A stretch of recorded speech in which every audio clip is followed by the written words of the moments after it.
Gracias, Señor, por esta oportunidad tremenda de poder aprender, de poder profundizar en el estudio de tu Hijo Jesús, nuestro Salvador, y de entender todas las implicancias de su vida y obra que han permitido que ahora podamos estar juntos y reconciliados contigo. Señor, que todo lo que podamos aprender el día de hoy sea provechoso para nosotros y que nos permita seguir creciendo. Gracias, en el nombre de tu Hijo Jesús. Amén y amén. Voy a compartir la pantalla. Listo. ¿Se ve, cierto? Sí, Axel. Sí. Los parte 2. La lección 5 de... esto lo tuve que partir en 2, así que es la lección 5 de 15. Así que todavía nos quedan 10 clases más. Al igual que la semana pasada, tomamos como referencia Romanos 9:5. Como ustedes saben, para este ciclo vamos a ocupar 3 versiones para trabajar. La nueva versión internacional, que como lo expliqué hace un par de semanas, es una versión tanto de una traducción formal como una equivalencia no tan formal, pero sí funciona. Una totalmente formal como la Nueva Biblia de la América y una totalmente textual como la Biblia textual. En NBI dice, de ellos son los patriarcas y de ellos, según la naturaleza humana, nació Cristo, quien es Dios sobre todas las cosas, alabado sea por siempre. Amén. La Nueva Biblia de la América dice de quiénes son los patriarcas y de quiénes, según la carne, procede el Cristo, el cual está sobre todas las cosas, Dios bendito por los siglos. Y la Biblia textual, de quiénes son los patriarcas y de los cuales, según la carne, vino Cristo, el cual es Dios sobre todas las cosas, bendito por los siglos. Amén. La Biblia enseña que Jesús es Dios y es por eso que posee todos los atributos divinos. Y estos se desplegaron durante su ministerio en la tierra, no fue algo que no estuviera presente en el ministerio de Jesús. Jesús mostró todos los atributos o la gran mayoría de los atributos divinos que están. Él los mostró, están ahí. Su ministerio se basó en eso, en hacer las obras del Padre para con la humanidad. Pero también se vieron sus dos naturalezas, estas dos naturalezas que tienen que ver con tanto hombre y con ser tanto hombre como Dios. Esa dualidad que vivía en él, completa y perfecta. Ahí aparece también el tema de las dos voluntades, porque él tenía voluntad humana, pero también tenía voluntad divina. Es por eso que él podía haberse bajado de la cruz en cualquier momento, porque tenía esa voluntad, pero él supedita su voluntad divina a la voluntad humana, a la cual se somete al Padre. Como lo dicen algunos teólogos, o como yo lo pienso, que él simplemente por amor sometió su voluntad divina, porque la humana no era nada al lado de la divina, y que somete su voluntad divina a la voluntad del Padre. Y por consiguiente muere en la cruz por nosotros. Y ahí también es de esto que le acabo de contar, aparece esta crisis. Porque algunos han dicho, y ahí entra la pregunta que me hizo algún tiempo antes de partir el ciclo Marianela Picón, y que lo vamos a ver el día, y ahí aparece esta enorme pelea, esta cristología que está en crisis, producto de la natural, puntualmente de la naturaleza, tanto humana como divina de Cristo, y ahí aparecen el Cristo histórico y el famoso Cristo de la fe, que los vamos a ver en esta clase. ¿Bien? ¿Qué es lo que vamos a ver el día de hoy en esta segunda parte? Los atributos intransferibles de Cristo como Dios, sus dos naturalezas y la crisis de la cristología que ya les mencioné. Los atributos intransferibles de Dios son un montón, pero vamos a nombrar algunos pocos, los más importantes, los más llamativos. Son todos importantes, pero son como los más llamativos. Uno es la eternidad, que desplegamos cuando hablamos del Logos, en la segunda clase del ciclo, cuando hablamos del Logos profundamente, hablamos de la eternidad. Y ahí nos dimos cuenta de que el Logos es esta figura, este pensamiento completo de Dios, esta palabra que genera una acción poderosa y fuerte y eterna. Y habla de eternidad. El Logos existía con Dios y era Dios y estaba con Dios. Jesucristo siempre ha existido, por consiguiente, como siempre ha existido es Dios, porque por él y para él fueron las cosas. O sea, estamos hablando de que Jesús incluso tiene un atributo creador que viene desde la eternidad. Y al estar desplegado como hombre es que se permite crear y regenerar ojos, sanar enfermedades deformantes como la lepra y un montón de cosas más. ¿Por qué? Porque la creación en él estaba, el principio creador en él estaba. Y este principio creador, el que permitió a Jesús desarrollar su ministerio y demostrarse como él era Dios antes del tiempo. El tiempo, como ustedes bien saben, es una medida finita que tiene fin. El tiempo para el ser humano nace, empieza cuando nace y termina cuando muere. Y ahí se nos acaba el tiempo. Y el tiempo es una de las cosas que no podemos recuperar junto con el sueño y las neuronas. En serio, las neuronas es el único tejido del ser humano que no se regenera. Las pierde y las pierde. Y bueno, y el sueño tampoco se recupera. Simplemente vas cargando horas de sueño nomás. Y el tiempo tampoco es totalmente inexorable. Tú no lo puedes retener en ti. El tiempo se va. Hay gente que dice que es pobre porque no tiene tiempo para disfrutar, no sé, de que tenga buenas lucas, de que tenga un buen pasar y a veces no lo puede disfrutar por tiempo. Entonces, esta medida con la cual jugamos nosotros los seres humanos, para él no existe. Porque él vive en la eternidad y él bajó de la eternidad para vivir en esta medida de tiempo finita que va exponencialmente hacia un término, pero que él la entendía de otro modo. Y un misterio de la eternidad. Se han escrito varios libros al respecto, pero el Logos es el que mejor lo representa y eso ya lo vimos en la segunda clase. Después viene omnipotencia, ¿no? ¿Ahí? Sí, Ya no sé en qué parte me quedé, pero voy desde el principio. Omnipotencia. Acercándose Jesús les dijo: toda autoridad me ha sido dada en el cielo y en la tierra. Mateo 28:18 de la Nueva Biblia de la América. Jesús tiene todo el poder tanto en la tierra como en el cielo. Es un poder que para nosotros no es totalmente difícil de entender porque nosotros tenemos este poder asociado solamente a nuestra atmósfera humana. El poder de Jesús trasciende la atmósfera humana, trasciende el espacio, trasciende todo. Entonces no podemos determinar el poder que tiene Jesús. Pero sabemos que tiene total poder, eso es omnipotencia. Omni, total, poder, o todo, y potencia es poder. Es todopoderoso. Tiene todo el poder para hacer lo que quiera. No hay ninguna cosa que él no pueda hacer. Es por eso que pudo darle vista a los ciegos, reconstruir la piel de los leprosos, sanar a distancia. Él podía todo. ¿Por qué todo? Porque el mundo fue creado por él y para él, así que estaba en su terreno. Él podía hacer lo que quisiera. Por eso los vientos se acallaban, por eso el mar embravecido volvía y se calmaba, es por eso que podía caminar sobre el agua. Todo, todo. Era un atributo totalmente divino. Y él tenía este poder aún antes de venir al mundo. No era un poder que no estuviera, que fuera solamente él y que le llegó. No, él siempre lo tuvo y venía desde la eternidad con él. Y es más, cuando resucita, porque cuando muere pierde ese poder, pero cuando resucita lo vuelve a adquirir y ahí lo despliega totalmente. Se muestra totalmente divino. Eh, Miren lo que dice Apocalipsis 1.8. Yo soy el alfa y el omega, dice el Señor Dios, el que es, y el que era, y el que ha de venir, el Todopoderoso. La palabra griega pantocrator significa soberano universal o todopoderoso. Y este es el vocablo que se ocupa en la Septuaginta, la Biblia de los 70, para traducir algunos nombres divinos como el mismo tetragramatón de Yahweh, o mi Dios Shaddai, o ejércitos incluso, asociado a uno de los nombres de Yahweh, que es Yahweh Tsabaot, o Jehová de los ejércitos. Jesús está por sobre cualquier principado y autoridad y señorío, como lo dice Efesios 1.21. Y de ahí viene el término pantocrator. Pantocrator o pantocrator. Incluso hay una banda de rock cristiano que se llama así. Toque heavy metal. Y la foto de fondo que se ocupa para este ciclo de Biblia y Café es un pantocrator. Y todo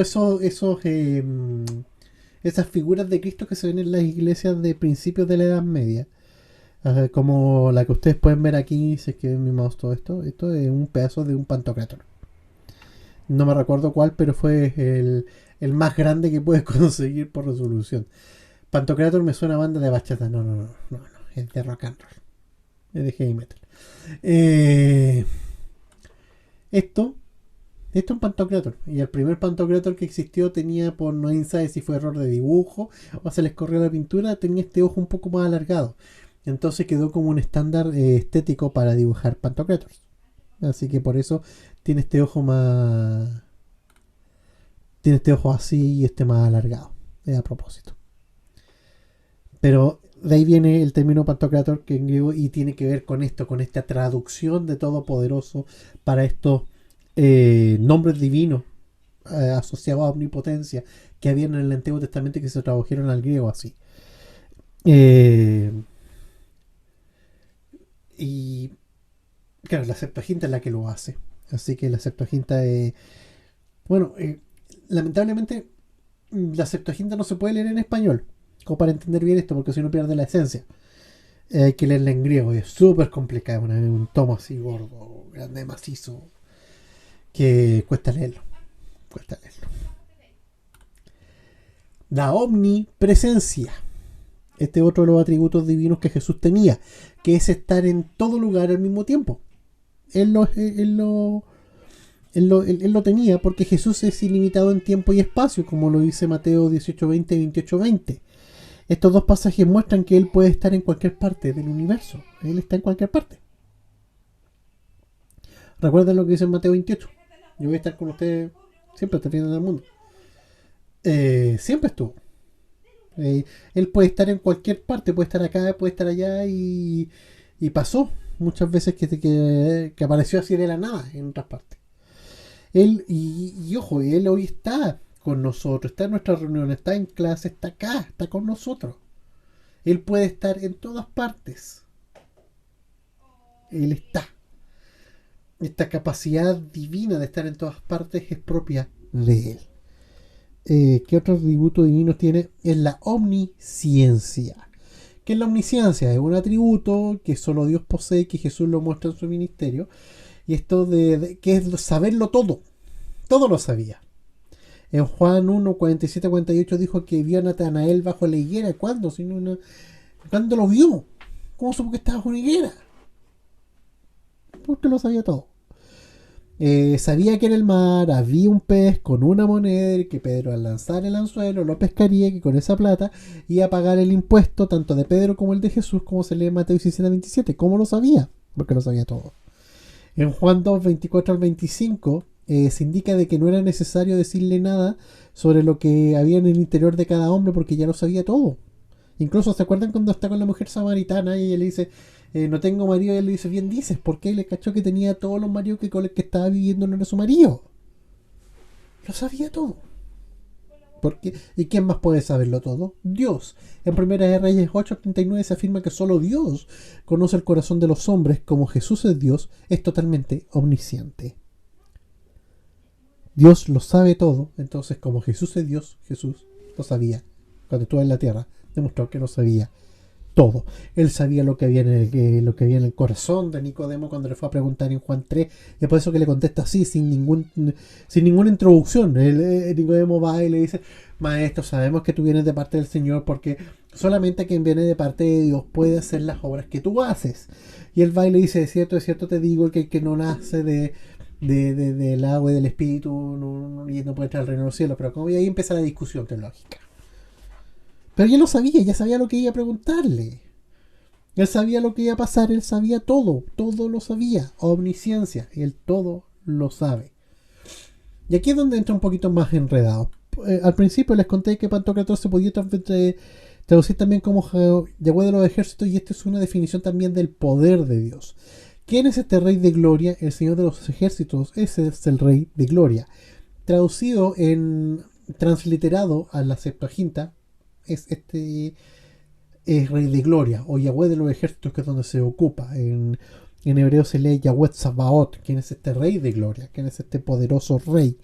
Y este salmo va más allá de lo nacional, sino que es profético y habla del regreso de Cristo, cómo va a volver Jesús después de que ascendió al cielo.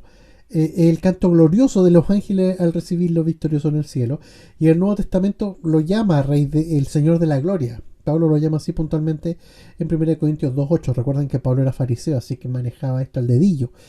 Y en Isaías 6.3 afirma que la tierra está llena de la gloria de Yahweh, de los ejércitos, indicando un Dios victorioso con gloria perpetua.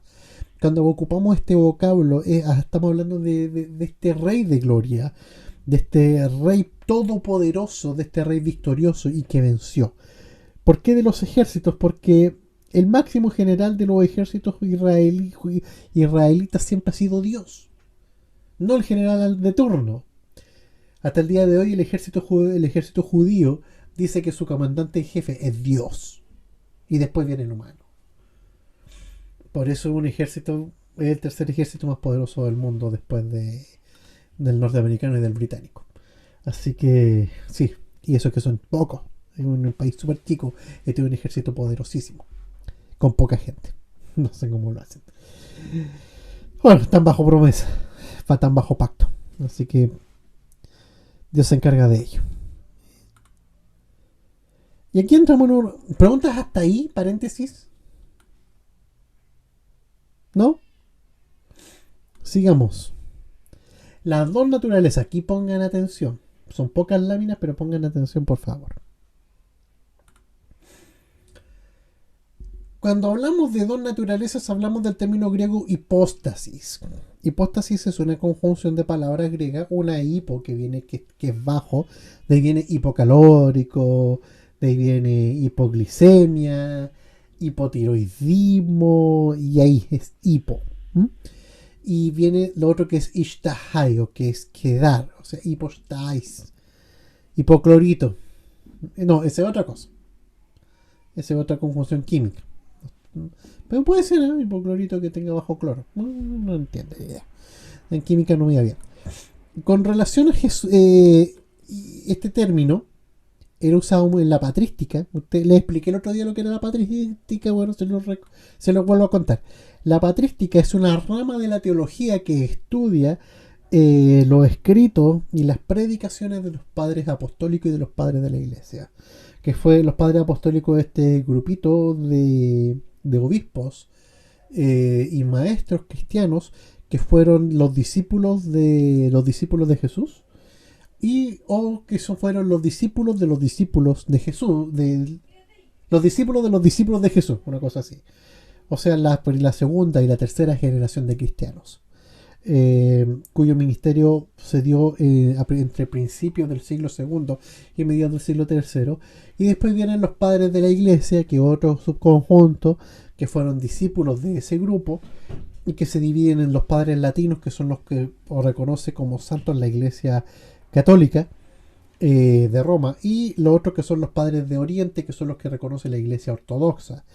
Los protestantes, si bien le podemos leer los libros de los padres de la iglesia, pero hablan muchas cosas doctrinales que toma la iglesia católica, pero para nosotros son meramente material de consulta, donde podemos rescatar cosas para aplicación y enseñanza. Son de los padres apostólicos, que Editorial Clie lanzó un libro muy bueno de padres apostólicos, es muy muy bueno y viene con todos los escritos de esa época. Entonces esa es la patrística. Y la patrística, cuando hablaba de Trinidad, era usado como sinónimo del griego ousia, que viene a ser o estar. Eso significa de que es sujetar un ser bajo otro ser, una cosa así. Con relación a Cristo, habla de esta unión de las dos naturalezas puntualmente, tanto de la divina como de la humana. Los evangelios no establecen un límite de ambas naturalezas en el ministerio de Jesús, como Pablo se lo enseña a Timoteo en 1 Timoteo 3:16, y muestran claramente la naturaleza humana de Jesús. Y esto también era parte fundamental de la predicación apostólica. ¿A qué me refiero yo con esto? Los apóstoles no predicaron este Jesús divino y todopoderoso.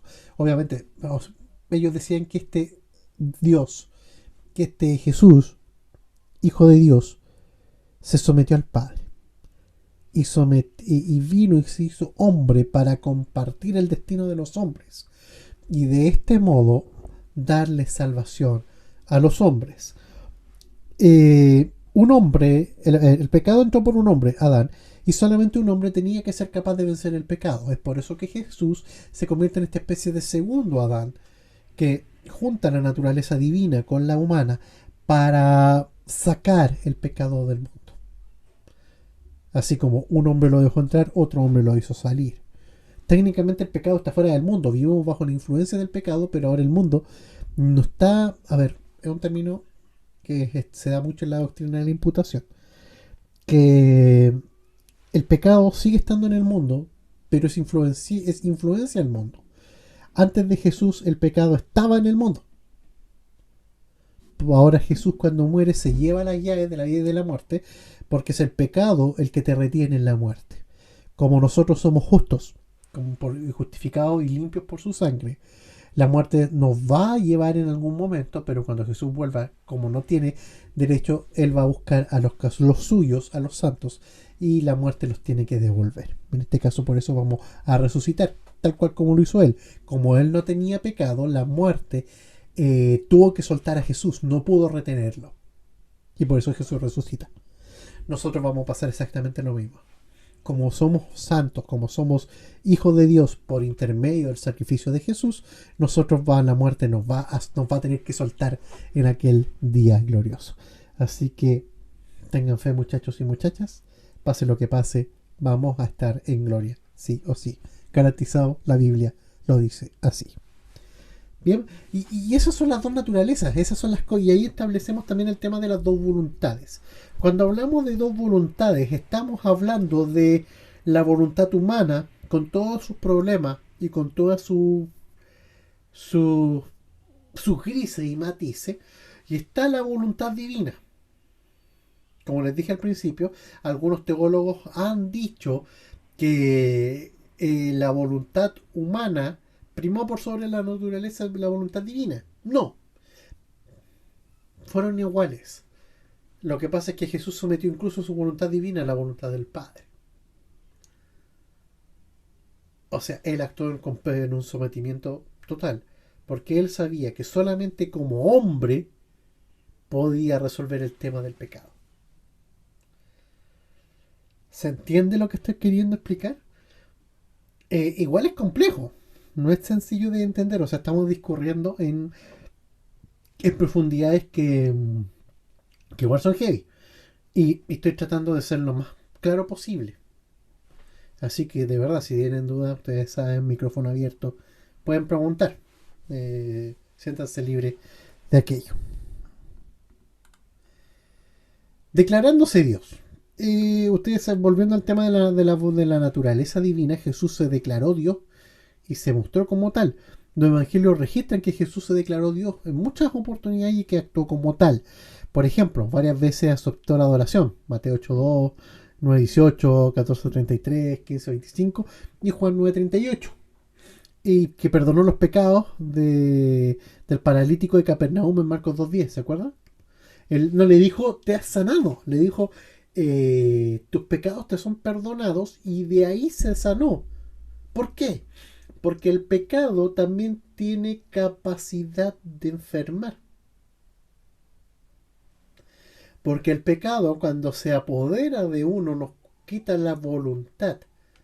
Y hay un tema que incluso hay un libro, no me recuerdo el autor, pero un libro que habla de la sanidad por intermedio del pecado, del perdón de pecados.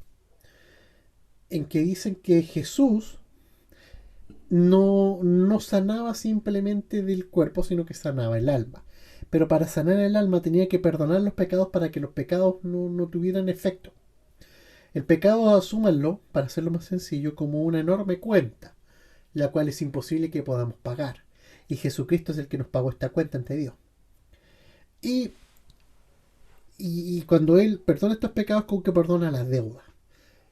Al no haber una deuda que te castigue, los efectos de esa deuda no pueden contra ti. Y el pecado tiene que remitirse, te tiene que remitir del cuerpo, y por consiguiente puedes sanarte. Es un libro igual con algunas cosas que se tienen que filtrar. Yo solamente me quedé con esto que filtré, porque le encontré sentido a estas palabras de Marcos 2:10 cuando dice, tus pecados te son perdonados, y ahí es donde los sana. ¿Mm? Y también pidió confianza en él, tal como se confía en Dios, como dice Juan 14:1. Eh, de verdad que, claro, ¿por qué les dijo esto? Porque en el entorno era totalmente judío. Los judíos solamente creían en Dios, no creían en la Trinidad como nosotros. Entonces, como ellos creían solamente en Dios, él le decía, muchachos, crean en mí como creen en Dios, porque yo soy Dios, yo soy tal. Yo también soy Dios. Yo soy este Dios que es uno es. En tres personas, uno es.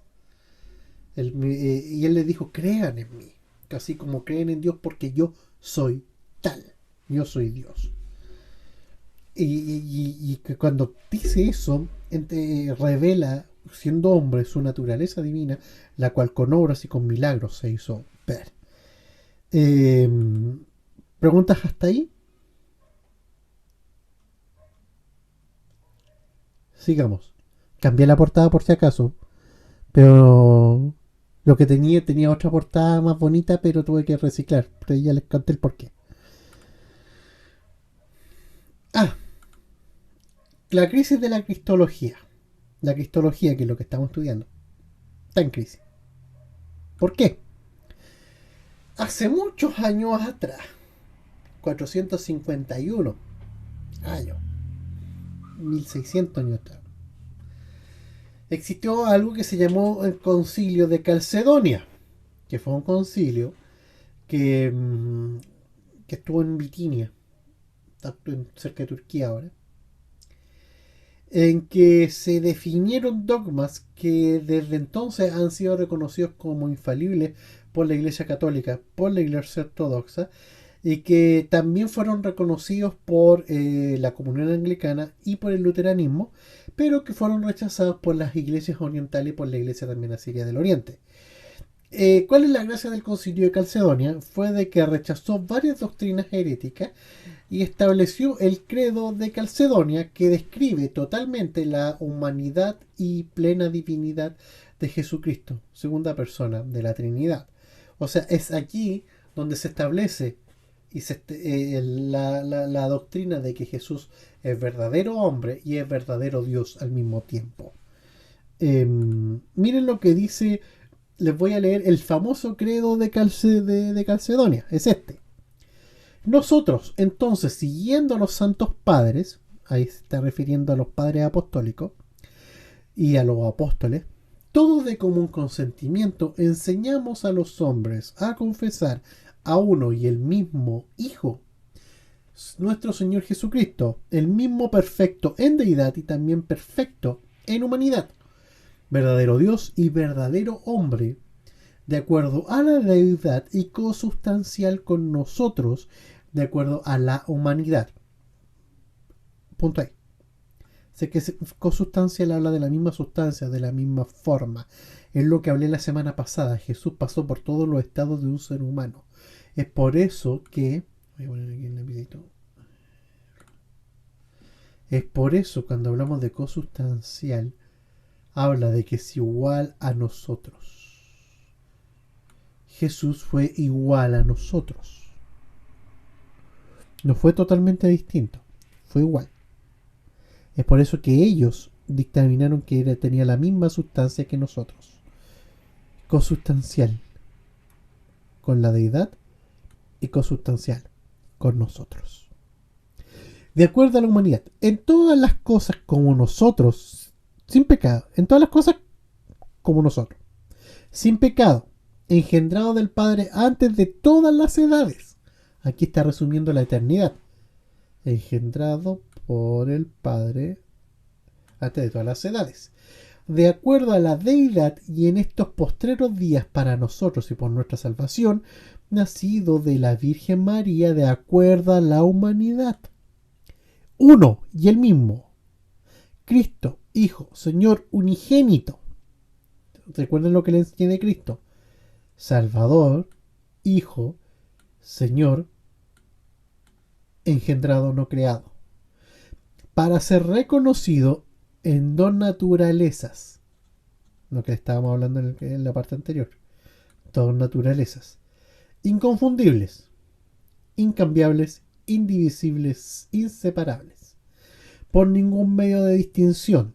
de naturaleza desaparece por la unión, más bien es preservada la propiedad de cada naturaleza. O sea, ninguna de ellas se sobrepuso a la otra, vivieron en conjunto y concurrentes en una persona y una sustancia. Fíjense. No partían ni dividían dos personas, sino uno y el mismo Hijo y unigénito Dios. La palabra, referencia la tenía el Logos, el Señor Jesucristo, Señor ungido, como los profetas desde el principio lo han declarado con respecto a Él. Ven, volvemos a ocupar todas las profecías mesiánicas que veníamos estudiando. Y como el Señor Jesucristo mismo nos lo ha enseñado. Y el credo de los santos padres, que es el credo de los apóstoles, ese es, que nos ha sido dado. Para los católicos el credo de los santos padres es como súper común, para nosotros los protestantes como que lo obviamos un poco. Porque para nosotros es como muy normal, porque lo asumimos, pero los católicos lo rezan, el credo. Pero nosotros le sacamos nosotros cambiamos el significado de Santa Iglesia Católica. Para los católicos, Santa Iglesia Católica está hablando de Roma, para nosotros la Iglesia Universal. Que eso lo hablé en Bíblica Fe, el ciclo anterior de la Iglesia. ¿Se entiende lo que les quise explicar con esto? ¿Tan bonito? Te dirán, ¿pero qué onda? ¿Por qué lo puso? Porque aquí viene una crisis. Y nace de aquí. Entre los siglos XIX y XX se levantó una corriente súper fuerte a Calcedonia. Iván, creo en el Espíritu Santo, la Santa Iglesia Católica, en la comunión de los santos y no recuerdo qué más. Yo tampoco. Tengo varios libros del credo y un libro muy bueno de Justo L. González, gran teólogo, que se llama Predicando el credo de los apóstoles en el siglo XXI. Buenísimo, buenísimo. Es como que devuelve la iglesia al modelo primitivo. Solamente predicando. Es buenísimo. Entre los siglos, claro, entre el siglo XIX y el siglo XX se levantó mucha oposición a la cristología y puntualmente a la fe, a lo que les acabo de hablar. Como si ustedes se fijan, es totalmente, ni siquiera es cristocéntrico, es totalmente cristotélico. Y eso señalaron de que Jesús era algo irreal, que no se podía imaginar e insostenible a la luz de una reflexión religiosa genuina. O sea, ellos estaban diciendo que todo eso de creer que era ahí, tenía dos naturalezas, era una estupidez. Y ahí viene un montón de pensamientos teológicos, ¿sí? Pensamientos teológicos, no son pensamientos humanos. Esto, ojo, la crisis de la cristología nació de los teólogos, ¿sí? De teólogos alemanes de fines del siglo XIX, principios del XX. De los importantes, bueno, varios. No, porque ya ahí estábamos empezando a discurrir el nombre del Karl Barth, se fue para allá, pero después se devolvió. A ver, no, Berkhoff al revés, Berkhoff fue totalmente cristológico. Pero bueno, está el socianianismo o neopelagianismo. Esto era pregunta de tarea, se me fue. Que ataca el carácter del sacrificio sustitutivo de la obra de Jesús. Ustedes saben que que el sacrificio de Jesús es sustitutivo, que sustituye los sacrificios que se hacían todos los años por el perdón de los pecados y los sustituye él como sí mismo, como él mismo entregándose como cordero pascual para que sobre sí cayera la ira de Dios y perdonara los pecados del mundo. Lo que pasa es que como se sacrificó al mismo Dios, el pecado salió definitivamente. El racionalismo rechaza el misterio divino y pretende imponer que la razón humana es el árbitro de la verdad conocido por conocer.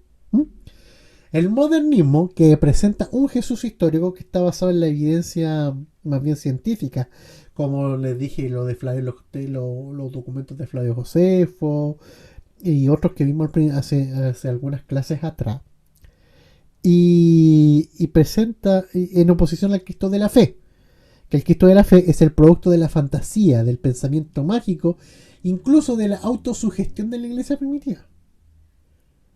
O sea, el Cristo de la fe es un asunto netamente de creemos en algo que no sabemos dónde está y nos creamos este mito entre todos, y el Jesucristo histórico, que es el que tiene fundamento histórico, pero que tampoco es tomado en cuenta como el de nosotros, porque nosotros estamos hablando de Jesús, el Hijo de Dios, segunda persona de la Trinidad, que vino a morir por nosotros. Y está el existencialismo, que sitúa lo intrascendente en el lugar del conocimiento real de Dios. O sea, yo existo y yo vivo a Dios antes de comprenderlo y desde ahí vivirlo, que es lo que estamos haciendo ahora. Esto suena un poco más filosófico porque la teología con la filosofía se lleva muy bien, son amigas. Como decía mi querido profesor, que el señor ya se lo llevó, Hugo Rojas Domínguez, profesor mío, uno de los que me marcó mucho, Hugo Rojas Domínguez, decía que un buen teólogo tenía que versar de filología, que es estudiar el idioma, tenía que de lingüística, de filosofía, de historia, de geografía, de arqueología, y tenía que versar también de ¿cómo que más decía? Y de bueno, de esas cosas, no recuerdo lo otra que decía, pero que tenía que ser una persona versada en aquellas cosas. Tenía que saber escribir, tenía que saber redactar, tenía que saber hablar y tenía que eh, saber predicar, tenía que leer, no podía ser una persona que no leyera. Entonces, entonces del excesivo intelectualismo y de la filosofía que se llevan súper bien, empezaron a elucubrar este montón de herejías. Eso, por eso el sacrificio de Jesús fue en Pascua, fue el sustituto tal cual, porque, Pascua tiene que ver con un sacrificio. Jesucristo se convirtió en Pascua en sí mismo. Pascua tiene que ver con eso. Jesús se convierte en Pascua. El Cordero Pascual era un Cordero que venía a en Pascua establecer el perdón de pecados. El sacrificio que se hizo para... a mí no me gusta la tipología, pero cuando, cuando el ángel de la muerte aparece para matar a los primogénitos antes de que Israel salga de Egipto, se sacrificó un cordero. Y con la sangre de ese cordero se pintaron los dinteles de las puertas para que el ángel de la muerte no entrara. Jesús se convierte en este sustituto de ese cordero pascual que se sacrificaba para Pascua y se convierte en sí mismo en la Pascua y se lleva sobre él con su sangre el pecado del mundo y la muerte sobre el mundo. No sé si me expliqué eso. Ahí me contáis, si no me decís y le damos otra vuelta.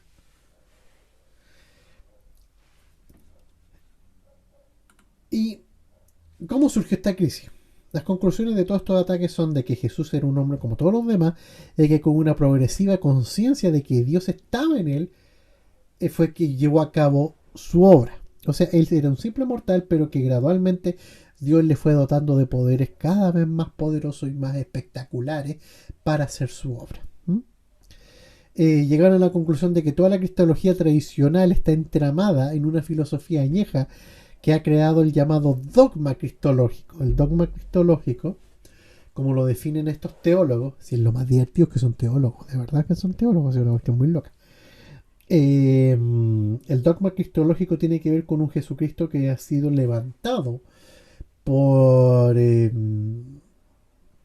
para representar este neopaganismo basado en la experiencia judía de Pablo.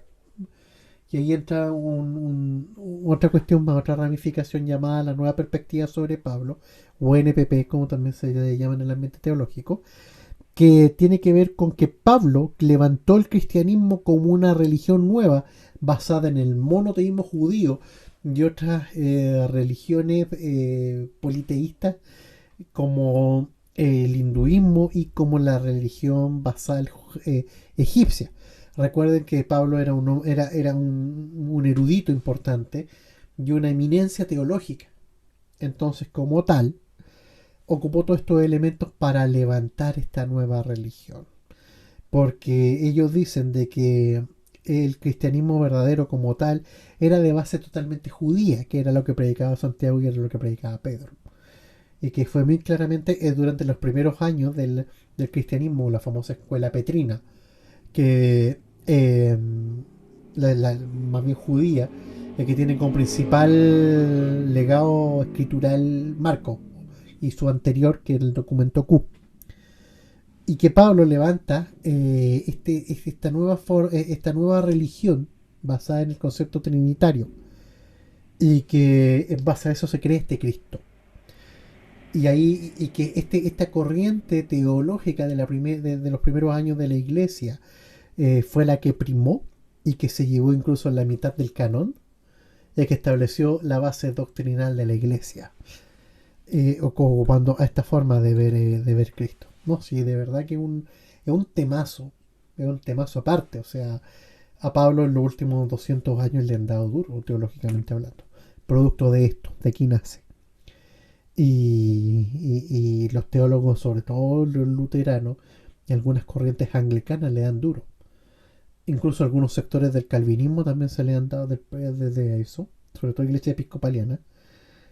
Pero, bueno, bautistas, pentecostales, metodistas y algunos presbiterianos no están ni ahí con esto. Pablo partió el ministerio mucho antes, perdón, mucho después. O sea, ya se dice que Pablo pudo haber conocido al Señor en el año 36 y recién vino a salir y a predicar años 50. O sea, pasó tiempo, mucho tiempo. Entonces, lo que Pablo empezó a predicar fue algo que él aprendió de los mismos apóstoles, que por revelación divina fue llevando a Europa en 15, 16 años de ministerio. Y ahí es donde entra que la figura del verdadero Jesucristo se ha enfriado y la han fosilizado, según ellos, perdiendo el auténtico calor humano y el haber sido elevado a la altura metafísica de un Dios hombre. Y esto se lo atribuyen a Pablo. El concepto de metafísica en la filosofía tiene que hablar con cosas que van más allá de la física y que se entiendan solamente con el espíritu apagando la razón. Eh, eh, por ejemplo, habla de metafísica mucho Nietzsche. Nietzsche habla mucho de esta pérdida del sentido común por parte del humano en pos de la religión. Y otro de Schopenhauer también viene de ahí también. Y así que de verdad que es como bien extenso el tema. Pero de ahí viene, y de ahí surge esta crisis violenta, y que ha ido provocando que la figura de Jesús se convierta en algo casi un juguete, más que en algo totalmente poderoso que nos trajo a vida eterna y a luz. ¿Cómo refutamos esta herejía?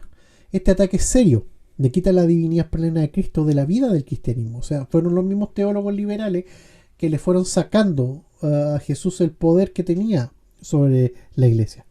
Pablo aprendió de los apóstoles y Gamaliel, ¿no? Mira, Gamaliel fue primero. Gamaliel fue su mentor desde pequeño. Cuando tú te entrenabas para fariseos, te entrenabas en la sinagoga desde chico. Y Gamaliel enseñaba en el templo, o sea, ya era como ir a la universidad, pero también desde chico. Y con los apóstoles Pablo aprendió en Jerusalén, después que pasó un tiempo en Arabia y después volvió. Pero estuvo con ellos en la iglesia de Jerusalén, era parte de ahí. Y de ahí empieza su ministerio, año 48, año 50, un poco. Yo diría que antes, porque para mí, algunos dicen que Marcos es el libro más antiguo del Nuevo Testamento. Yo por mis estudios discrepo, yo creo que es Primera Tesalonicense y después viene Marcos. Entonces, por ahí va. O sea, ya Pablo podría haber empezado sus viajes misioneros en el año 44. Pero una opinión un poco más bautista que la comúnmente aceptada, incluso que la arqueológica, porque hasta los arqueólogos no se han puesto de acuerdo. ¿Por qué? Porque las fechas no calzan entre el primer viaje de Pablo a Roma y después cuando lo liberan y se va para España y vuelve. Eso es otro tema. Pero claro, aprendió de ellos, aprendió de Pedro, Santiago esto fue parte de la iglesia de Jerusalén. Todas las confesiones de fe nacidas dentro del seno de la Reforma afirman que Calcedonia es conforme a lo enseñado en el Nuevo Testamento, si es que se fijan. Y cuando me puse a rayar la lámina para irles marcando los puntos, se fijan que fui subrayando trozos de cosas que habíamos estudiado a la luz de la Escritura. La declaración de fe de Calcedonia es totalmente bíblica y está conforme a lo que se dice en el Nuevo Testamento, y por tanto valida la inspiración divina de la Biblia y sustenta que toda esta energía y sustenta de que la Biblia no falla y le quita piso a la herejía. El conocimiento científico es para ayudar a comprender y a validar el mensaje de Jesús y su contexto. No lo supera y no puede ser usado como doctrina ni como fuente de ella. A mí me gusta mucho la arqueología, leo de eso. Eh, Me gusta mucho la cultura antigua egipcia. Me gusta, la leí y también la griega, pero no por eso voy a meter estos conocimientos científicos y estas cosas arqueológicas, a meterlas para acá. Sirven para comprender contextos históricos, sirven para comprender lo que han hecho los arqueólogos, que lo tengo ahí también, los comentarios del contexto cultural tanto del Antiguo como del Nuevo Testamento, han sido preparados por arqueólogos que han ocupado el conocimiento científico para mejorar el estudio de la escritura, pero no para quitarle piso a la escritura. La escritura es superior a todo y la escritura es la que manda. Y eso es lo que estudiamos, las ciencias anexas a la teología sistemática, que es lo que más o menos Bíblica Fe propone. Habla de eso, de que la Biblia va por arriba de todo y que los otros solamente son vehículos para mejorar el aprendizaje y fomentar el estudio de la Biblia. Pero no, nada supera a lo que dice la Biblia. Y a su inerrancia, la Biblia no falla. Y Jesús, confesado por Pedro como el Hijo del Dios viviente, como leemos en Mateo 16:16, es una confesión que fue revelado por Dios, como lo dice el versículo 17, y es el fundamento piedra angular de la iglesia. O sea, no puedes llamarte teólogo y cristiano si estás refutando la confesión de Pedro, que declara que Jesús es el Hijo del Dios viviente, y cuya revelación a Pedro no se la dio ni carne ni sangre, sino que el Padre que está en el cielo. Entonces aquellas personas no podemos llamarlas teólogos. De verdad que... Y se ha escrito mucha literatura y de verdad que hay editoriales que los publican. Por ejemplo, Ediciones Sígueme es católica, pero publica todo el pensamiento cristiano, dígase padres apostólicos, cristianos, protestantes, bautistas, anglicanos y todo el pensamiento cristiano de cualquier tipo. Y ahí están, se publican, se venden y se tienen en las bibliotecas. Los teólogos tenemos que leerlo. Yo he tenido que leerlos en algunos momentos para poder entender esto y para poder enervarme y enfarisearme con justa razón y poder refutar la herejía. O sea, tengo que entender de lo que estamos hablando. O sea, uno lo analiza en el contexto bíblico y se caen. O sea, tan teólogos no eran. Yo creo que mucha filosofía le votó el conocimiento. Prefirieron más el conocimiento del mundo que el conocimiento de Dios. Miren lo que dice uno de los grandes teólogos presbiterianos de fines del siglo XIX, principios del XX. Nació en los Países Bajos u Holanda, como quieran decirle, y que después vivió y se nacionalizó norteamericano y vive ahí. Se llama Gerhardus Voss o Gerardo Voss. O dice la verdad o refiriéndose a Jesús. O dice la verdad o no. Si no la dice, nos queda esta sola alternativa. O dice falsedad de intento o no. Si la dice de intento, es el mayor impostor de la historia. Si la dice inconscientemente, entonces es la más patética víctima de megalomanía religiosa jamás conocida. Ante esta alternativa no tenemos otro remedio que creer que Jesucristo dijo la verdad y que tenía derecho a decirla con autoridad divina, sencillamente porque era Dios. Él fue contemporáneo de todo este tiempo. Gerardo Voss fue contemporáneo de todos estos locos que hablaban estas herejías. Y les contesta así: si Jesús era lo que ustedes dicen, o dice la verdad o no la dice. Y si no la dice, falsedad de intento. Intenta decir una mentira. Y si no, era un impostor. Y si lo dijo inconscientemente, era patético. Si no, era un megalómano. Y si no, tenemos que creer que Jesucristo dijo la verdad y que Él era el Hijo de Dios. Así que de verdad es un tema. Y es por eso que hay muchas cosas que dicen, no, que sobre todo en los ambientes de los pseudo Y eso una vez yo hablaba en un llamado que yo tuve con un... Me gusta llamarlo colega, pero es un colega, pero yo lo llamo profesor, que se llama Andrés Vadillo. Una vez tuvimos una larga conversa y hablamos de este tema. Y hablábamos de este tipo de teólogos y de cómo la imagen de Jesús, por culpa de estos teólogos, ha caído bajo. O sea, como que lo ven como alguien humano, que claro que lo fue, pero que fue alguien más en la historia y perdió su fuerza. Y era porque antes la figura de Jesús era central en la vida del cristiano y era el mismo cristiano. Eh, le dio, le quitó piso. Así que de verdad que es interesante este tema y tengan cuidado con estas herejías. Para ir terminando, el Dios de Israel, esta es la conclusión de las dos clases. El Dios de Israel revelado en el Antiguo Testamento es el mismo Dios del cristianismo. Sí, no hay otro, sigue siendo el mismo. La Biblia enseña que el Padre es Dios, el Hijo es Dios y el Espíritu Santo también es Dios. Muestra que Dios está como hombre y entre los hombres. Cuando hablamos de que fue hombre, vivió como hombre. Jesús fue revestido de un cuerpo humano porque el pecado entró por un hombre y por la justicia de Dios tenía que ser vencido por un hombre. También se lo expliqué. La Biblia enseña y afirma explícitamente que Jesús es Dios igual que el Padre, por tanto tiene la misma esencia o sustancia.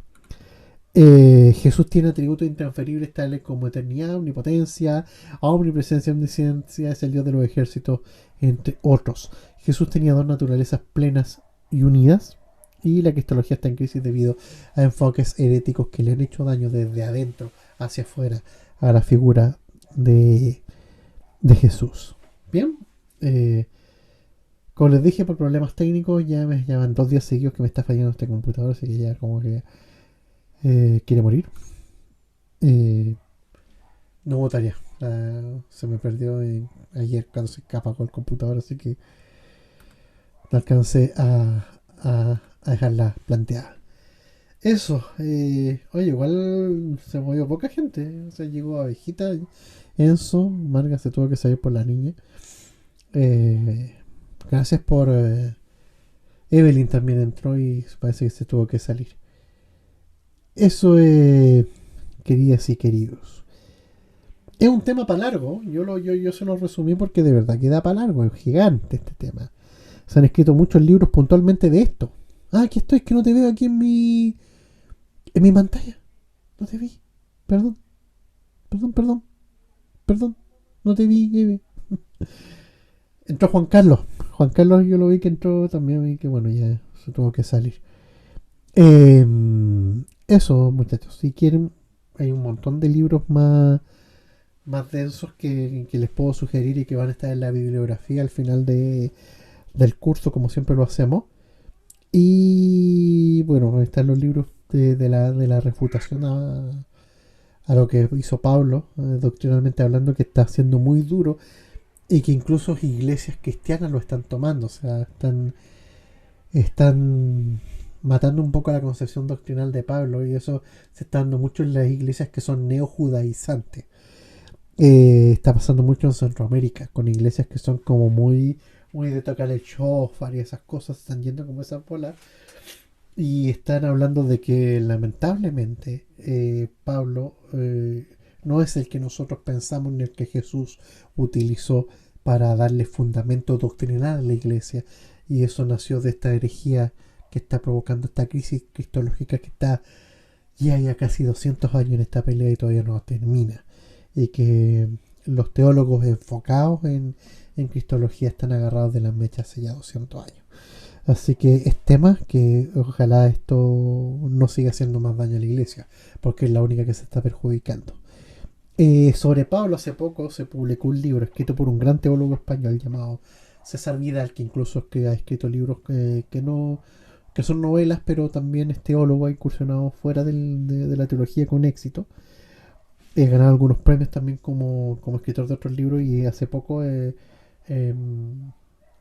Horman editó un libro que se llama Pablo, apóstol para las naciones, que es muy muy bueno, es un poco extenso, pero que viene a desarmar esta doctrina que nace desde la primera crisis cristológica a mediados del siglo XIX. Este es el que lo tengo más a mano, los otros los tengo más guardados para que los vayan viendo. Está bueno ese libro, se los recomiendo. Apóstol para las Naciones de César Vidal es muy muy bueno. No he tenido mucho tiempo de leerlo, o sea, me leí un poquito menos de la mitad en digital y se me acabó, así que justo llegó a Chile el librito físico, así que preferí comprarlo en vez de seguirlo leyendo digital. Así que aquí está, es buenísimo. Y el otro libro, ¿dónde lo dejé? El de... este.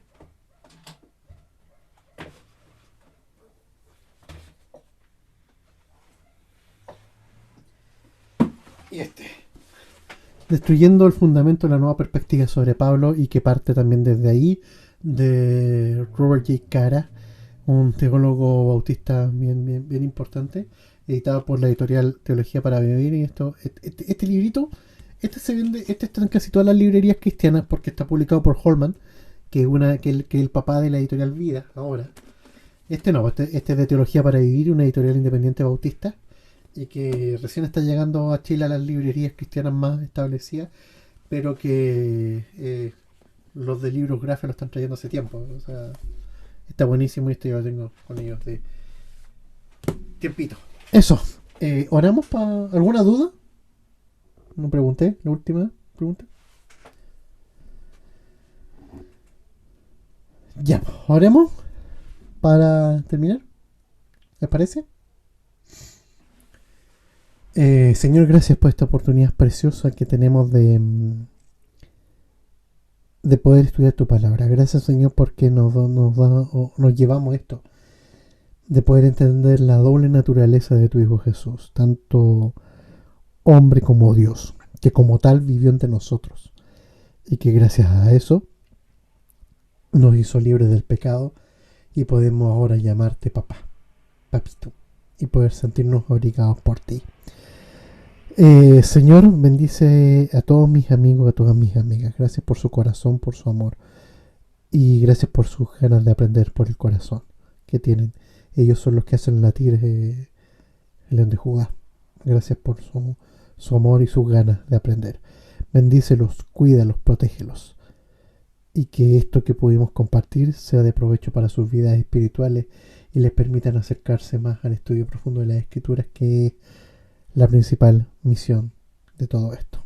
Gracias, papá. En el nombre de tu Hijo Jesús, amén y amén. Eso quería.